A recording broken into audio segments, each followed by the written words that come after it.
Today we're going to go through how to install LED lights on your Ariens Platinum snowblower. If you don't have an Ariens or you have another snowblower, the concepts are exactly the same.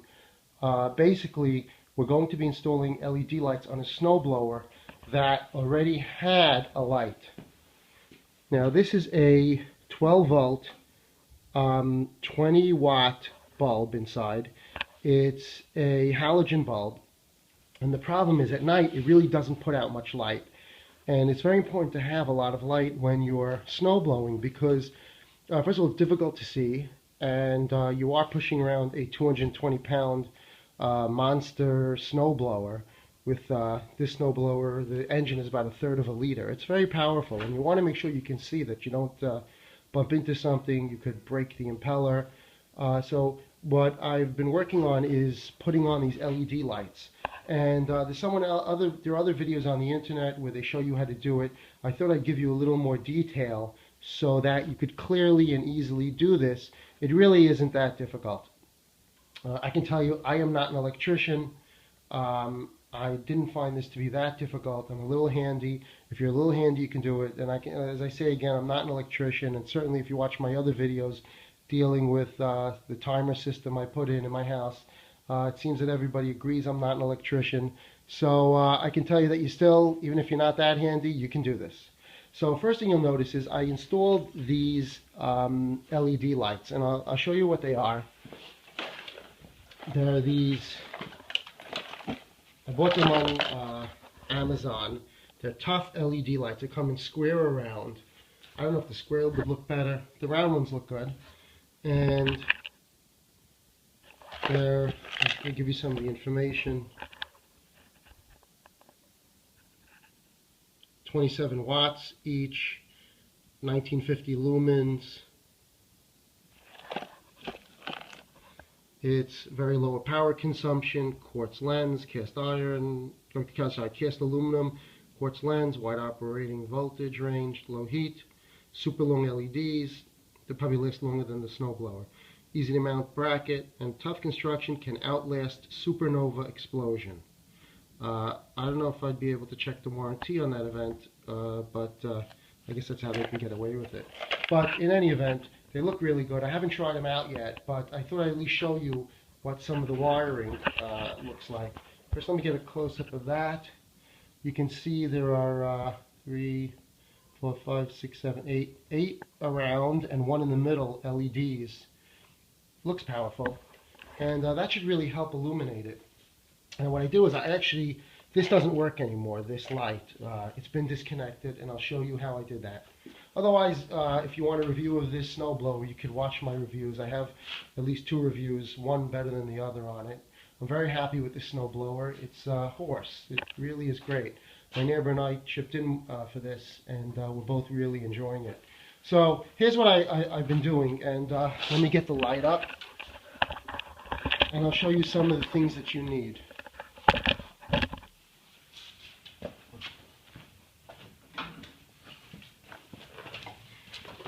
Okay, now first of all, like I said, there are other people who have made videos of this, and it's good to watch those videos as well. That's kind of where I got some of the information from. And some of the things you're going to need are this. First of all, you need that light, and you're also going to need this, a bridge rectifier. And I'll explain to you more about it, but basically, a bridge rectifier, let me see if you can read this. Hold on.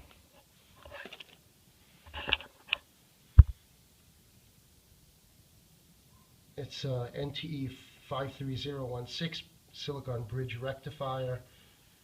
You can see the connectors there.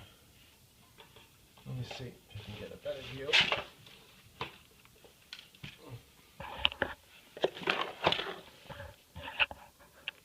That's all better. And you can see the connectors. If you look on the right, that square box, there's 3 of them are horizontal, and there's one that's vertical.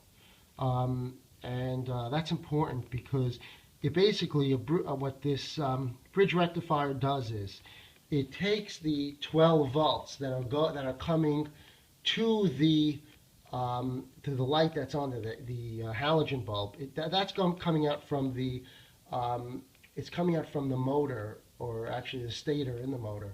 It's coming out as 12 volts AC voltage. And what these lights are, those lights only work on, they're LEDs, they only work on DC voltage. So we need to convert the AC to DC. So that's what this does. It only costs about $5. And you can see two of the prongs on that square say AC.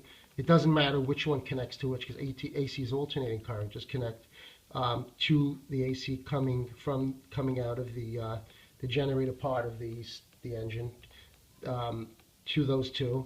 And then the other two are the DC out. One is positive, one is negative. That's important because it won't damage your LEDs if you do it the wrong way, but they won't work. So that's important. So basically, you need that, and you're also going to need some connectors for this project. Items like this, where you can squeeze two wires together. I use some better ones I had from like a burglar alarm system, where it has some like jello in it, some jelly in it. You squeeze it together, and it's metal, and it clamps down, and it's water resistant. Something like that.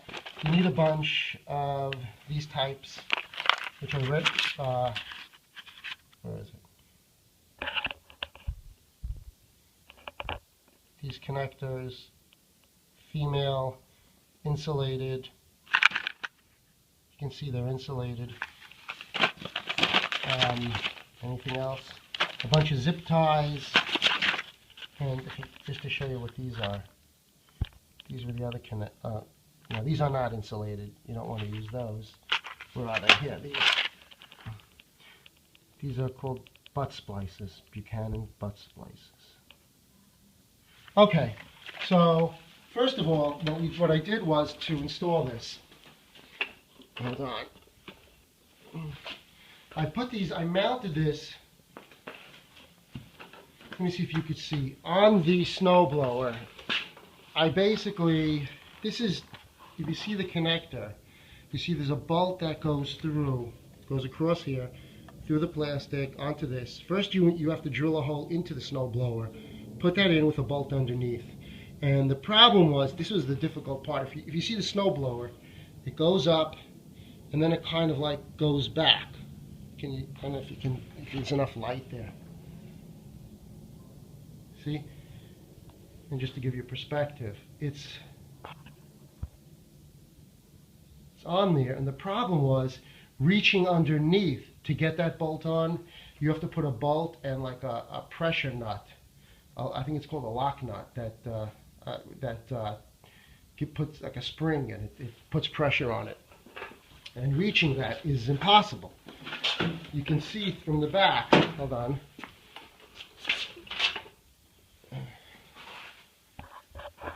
It's very difficult to reach under there to get the bolt. I don't know if you can see, it goes through there. Very difficult to get that. Now, if you look from underneath, there's so much linkage here. I can't even see it. Hold on. I think it's up there. There it is. So basically, what you may have to do is remove some of this linkage, open this up. You'll be able to clear things away and then get the bolts in. There's one on each side. You can see the other one on the other side. I don't see it.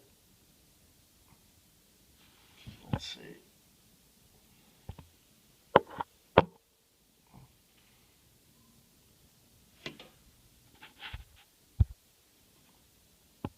This is the other side.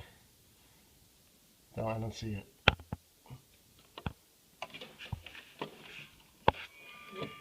It's behind there. I think that's the bolt there. Okay, so it's very difficult to reach, but you only have to do it once. Thank God. So now let me show you what you need to do with the electrical. Okay, let me put this down and get you some light.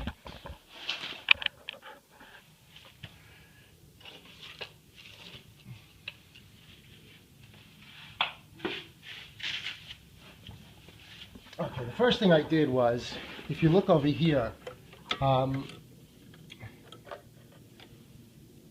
me see.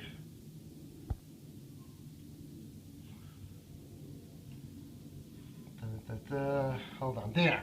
You can see I cut off the 2 wires leading to the light bulb. See, it's 120 volts, 20 watts. I cut that off. That's coming from the stator it's coming up this thing. Coming up here. Where is it? Here, it goes up.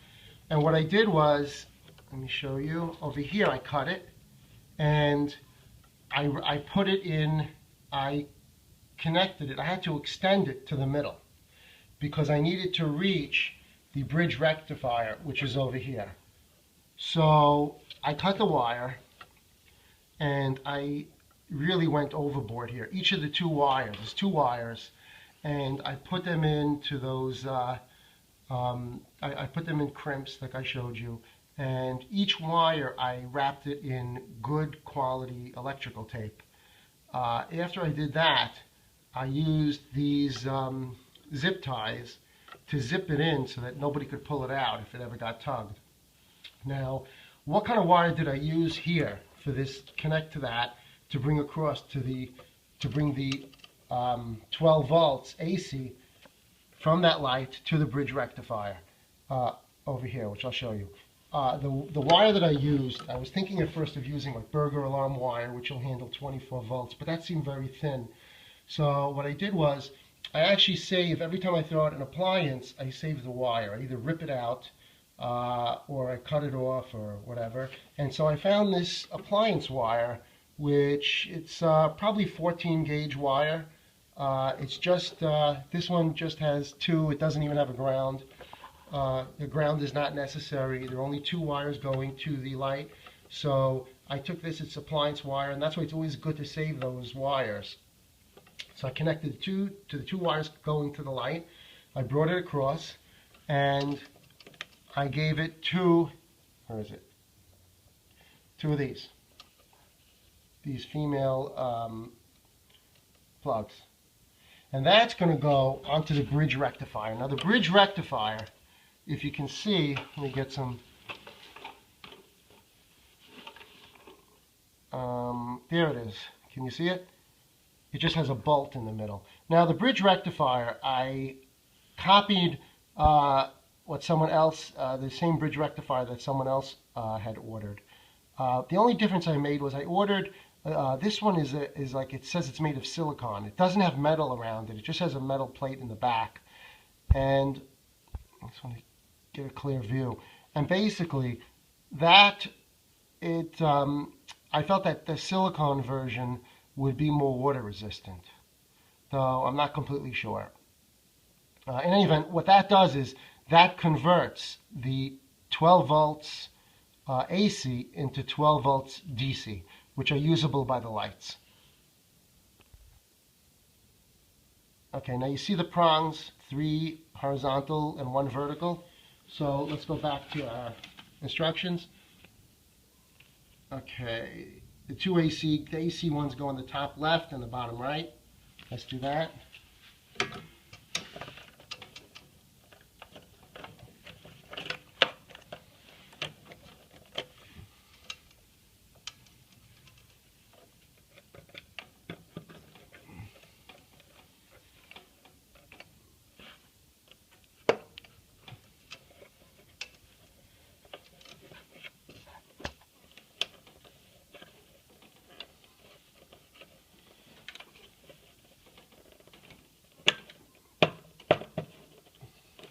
And what I did with that bridge rectifier is there's a metal plate behind the snowblower, and I drilled a hole and I put the a screw through with a bolt through the middle. Not that tight, I didn't want to crack the bridge rectifier.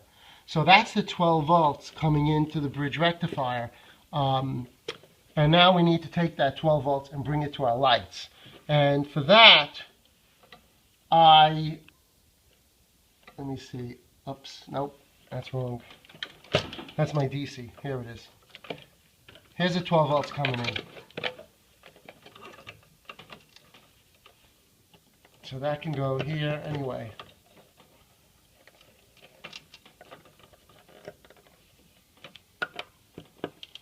And now here's the DC, and the question really is, which is positive, which is negative. It's good to keep track as to which one's positive and which one's negative, because I honestly don't remember which one's positive and which one's negative. And if I get it wrong, it just won't work. It's not going to damage anything. So let's just take a shot here.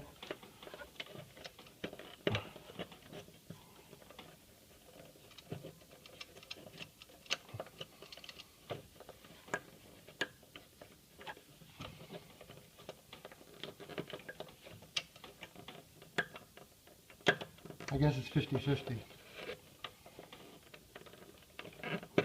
Okay. And that's really all there is to it. We'll zip tie this up, make it a little neater. And hopefully that should work. We'll start the generator, the snowblower, and see if that turns it on. Of course, when it's darker out, another day, we'll actually run it. I'm also expecting a set of tire chains, which I'll also review, maybe as part of this review. We'll see. Those are coming tomorrow, and of course more snow is coming tomorrow. We've had snow like twice a week for the last few weeks. It's been really unbelievable.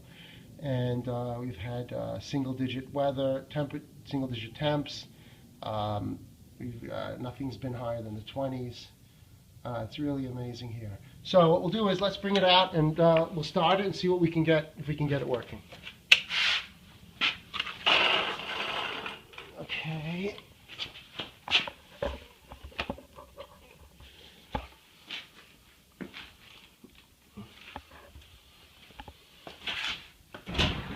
Let's get it going.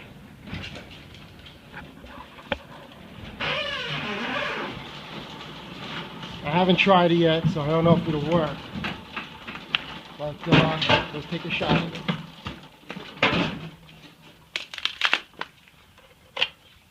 Okay.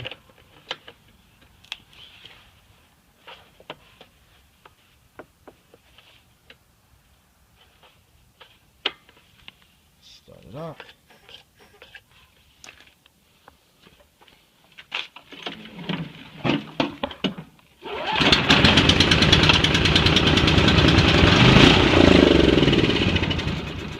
Oops.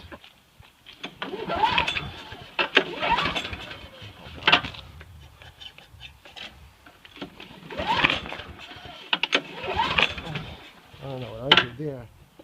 Let's see. Choke. Oh, I know that gas.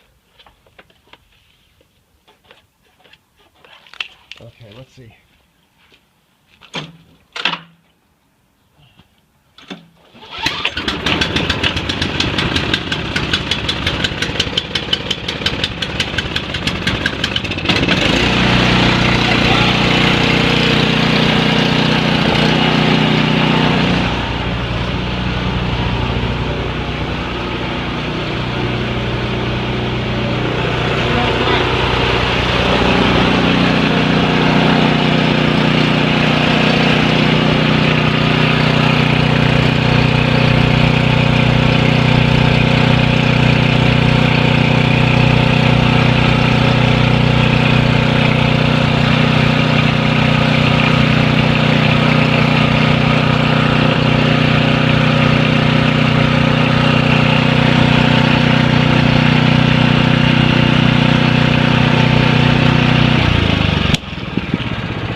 Basically, it seems to be working really well, and we'll test it again at the snow when it snows and it's dark.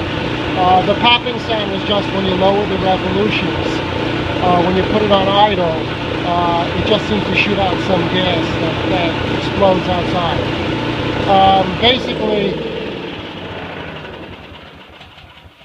Basically we ran out of gas. And at least I know it's working well. It seems that it doesn't put out to 12 volts on idle. when it's idling, it's not turning fast enough to actually power the LEDs. But that's fine. You know, that's on a very low idle. Otherwise, it works really well. So the next step is we'll have to put on some tire chains because we noticed some slippage on the ice and on the snow. And we'll make this into a pimped out snowblower.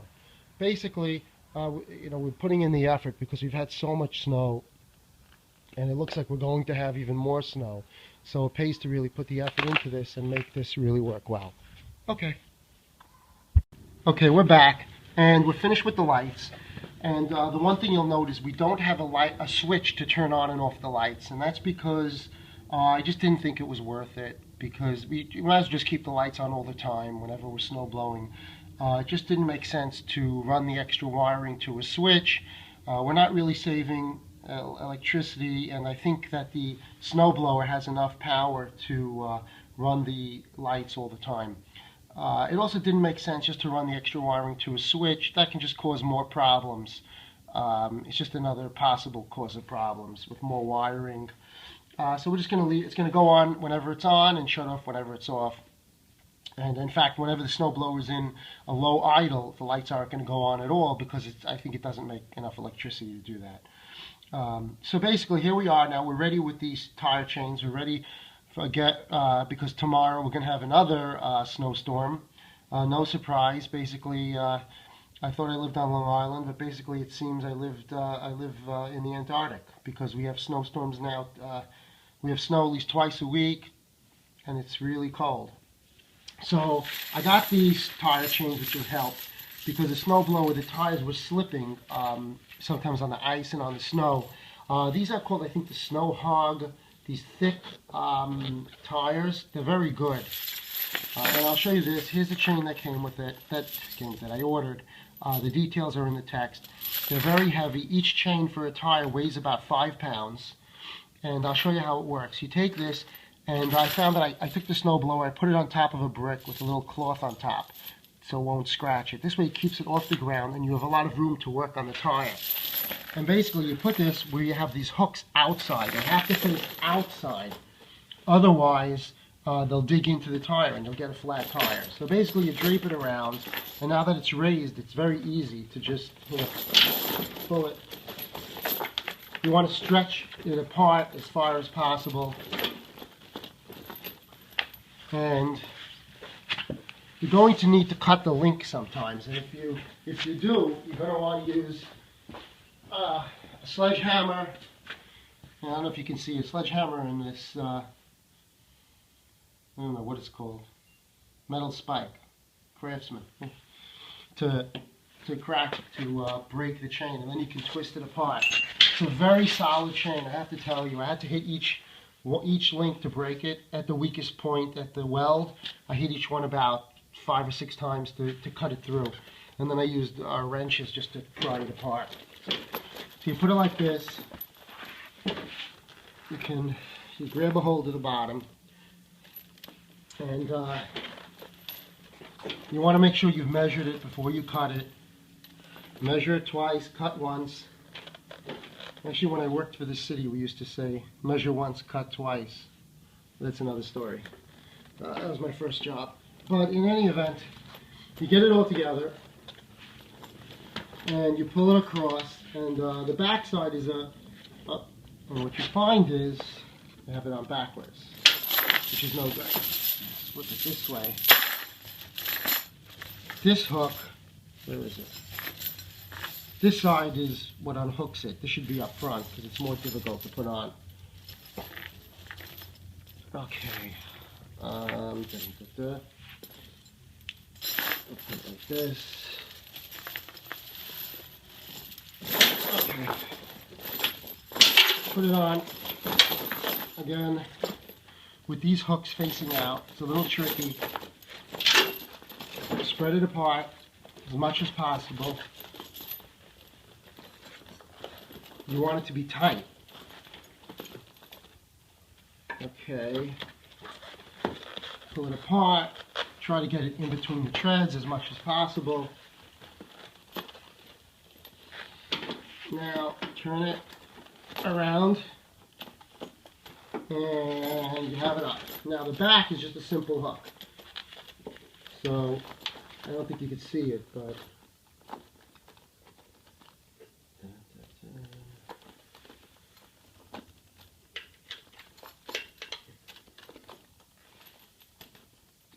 that simple hook is hooked on.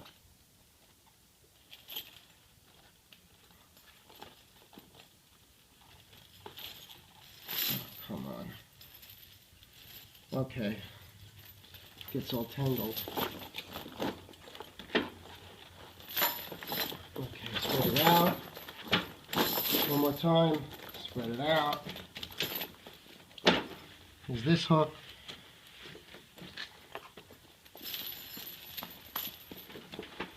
Pull it around.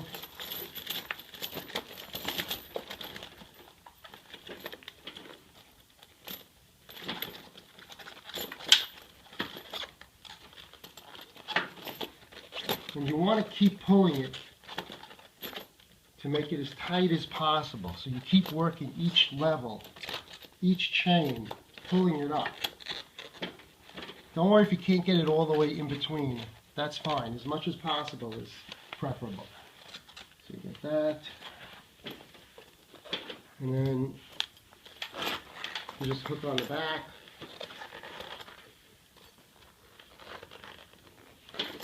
And in the front,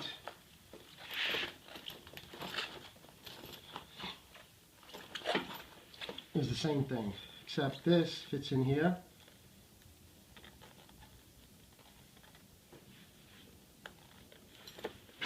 Okay. And I'm still going to have to work on tightening this up, but I'll show you around the other side to show you what it looks like.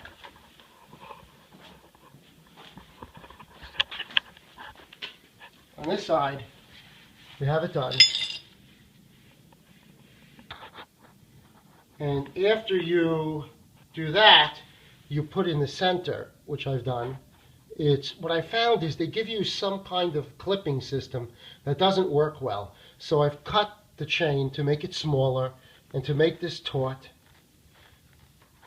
This hooks on, these hook onto here to pull the chain down if they get out of position. If the snowblower shifts and the chain starts pulling off, these set of springs will pull it back down into position. So we're ready for tomorrow, and if we get some snow, I'll show you how it works.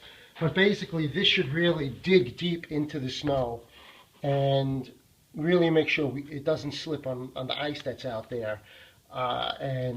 We should be able to get a lot of traction to really push the snow, because that's a problem. Sometimes this excellent snowblower still sometimes slips, the wheels slip. So in a way you can get the benefits of those tracks by just putting chains on, and it's cheaper. And I really recommend these chains. They're very heavy duty. Hopefully they work well. We'll try it out. Okay, we're back with the snowblower here. Everything's set up. Just had about, it's hard to say, I think 6 inches total, but it went down to about, it melted a little bit because it's about 33, 34 degrees. It melted to about 4 inches of this very heavy slush. So we have the snowblower here, it's ready, and it's time to set up the chains. I will say it's a lot harder to push the snowblower manually, where you're just pushing it forward instead of using the self-propel. Let me test that. The chains on both tires. The lights aren't on now because the snowblower is a very low idle. Have the idle on very well. So we'll check it out and we'll see how it does. I'd like to test the snowblower without the auger turning, just the wheels pushing to see how far I can just push the snow. That might give me some indication of how well the chains help. You can see the chains. We'll rev it up, the light should go on, you'll see the difference here.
auger.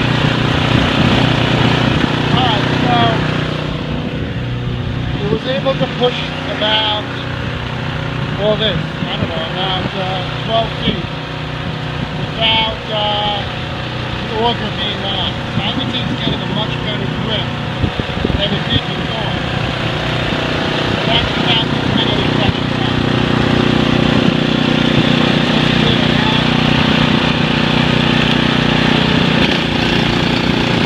Very heavy.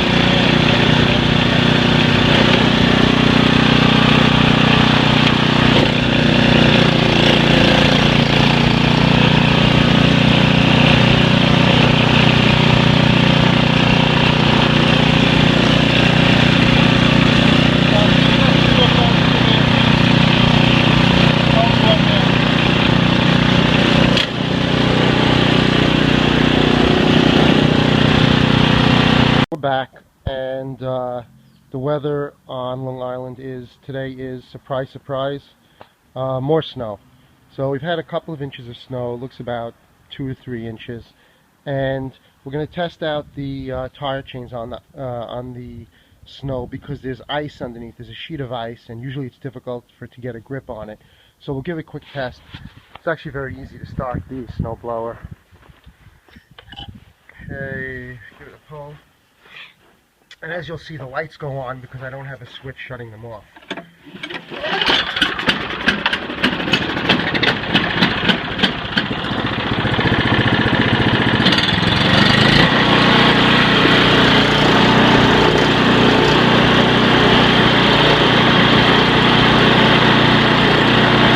what we'll do is we're not going to use the impeller.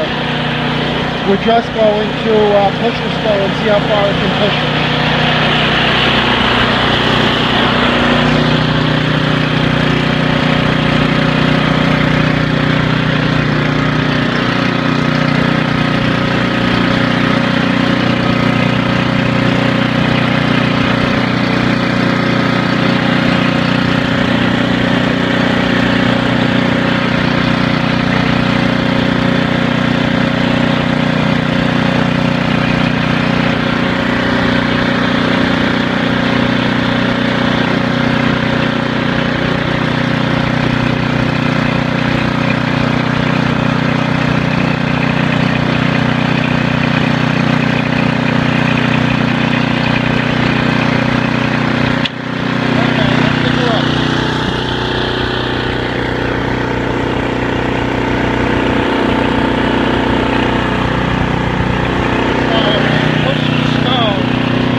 Snow basically across the driveway. Here you see some snow on the ground, but it cleared it for about 40 feet just by pushing it, which is good. It's getting a good grip even on the ice, so I think the tire chains really help a lot. That's it.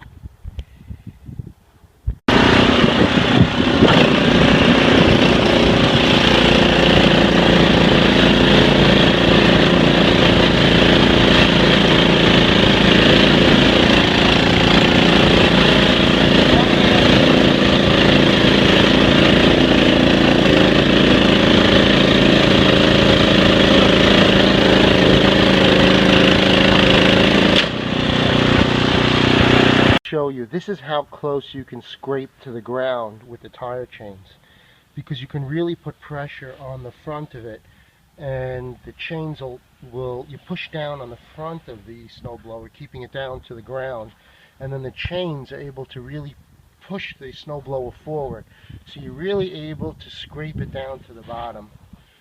I don't know if you can see here, really gave a nice clean scrape. So I really recommend these tire chains.